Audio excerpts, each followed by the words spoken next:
कहानियाँ हमें जीवन जीने का तरीका सिखाती हैं। कहानियों का मूल उद्देश्य मात्र मनोरंजन कभी नहीं रहा।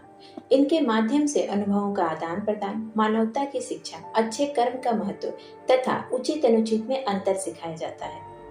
नमस्कार, मैं हूँ आपकी दोस्त रेणुका। आप सुन रहे हैं अनमोल कहानियाँ। आज की कहानी है बुद्धिमान पुत्र। वशिष्ठ का जन्म एक गरीब परिवार में हुआ था। माँ की मृत्यु के बाद वह अपने पिता की सेवा तन मन धन से करने लगा। कुछ वर्षों के बाद उसके पिता ने उसका विवाह करवा दिया। विवाह के पश्चात वशिष्ठ की पत्नी ने अपने पति तथा ससुर का भली भांति ख्याल रखा, पर समय के अंतराल में उसे ससुर बोझ लगने लगे। उसने अपने पति के मन में पिता के विरुद्ध नफरत पैदा करने हेतु उसके कान भरना शुरू कर दिया। एक दिन अवसर पाकर वह पति से बोली, प्रिय देखिए अपने पिता की करतूत, वे अब उत्पाती और निष्ठुर बन गए हैं। प्रतिदिन मुझसे लड़ते रहते हैं, बिना बात मुझ पर नाराज होते रहते हैं। मैं अब और साथ नहीं रह सकती, आप उन्हें कहीं और छोड़ आओ।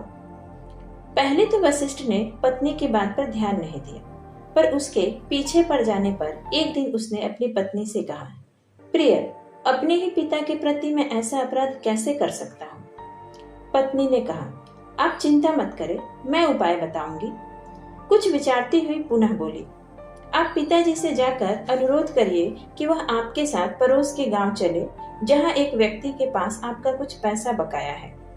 बैलगाड़ी से कल सुबह सुबह प्रस्थान करिए, मार्ग में आने वाले कब्रिस्तान पर रुके और जैसा पहले मैंने कहा था वैसा करिए।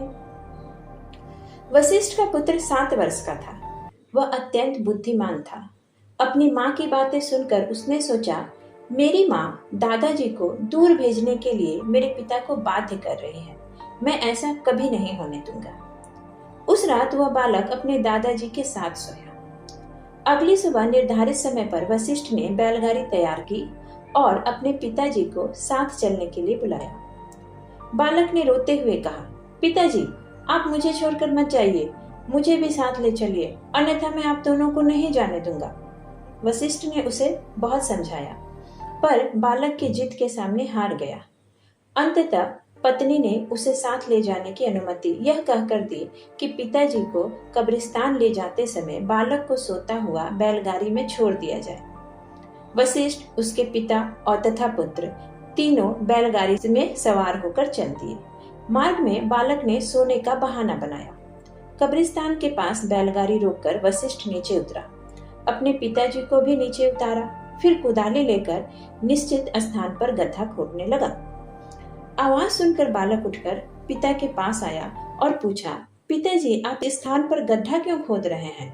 वशिष्ठ ने उत्तर दिया, पुत्र, तुम्हारे दादा बहुत वृद्ध हैं और कमजोर हो गए हैं। उन्हें कई प्रकार की बीमारियों ने घेर रखा है।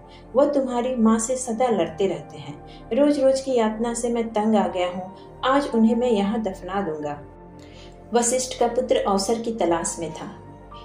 उसने अपने पिता के हाथ से कुदाल छीना और एक दूसरा गड्ढा उस गड्ढे के बगल में खोदने लगा। वशिष्ठ ने पूछा, पुत्र, तुम गड्ढा क्यों खोद रहे हो।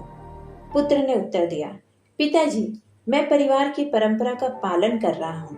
जब आप वृद्ध और बीमार होकर कमजोर हो जाएंगे, मेरी पत्नी से लड़ाई करेंगे, तब मैं भी आपको बर्दाश्त नहीं कर पाऊंगा और आपको इस गड्ढे में दफन कर दूंगा।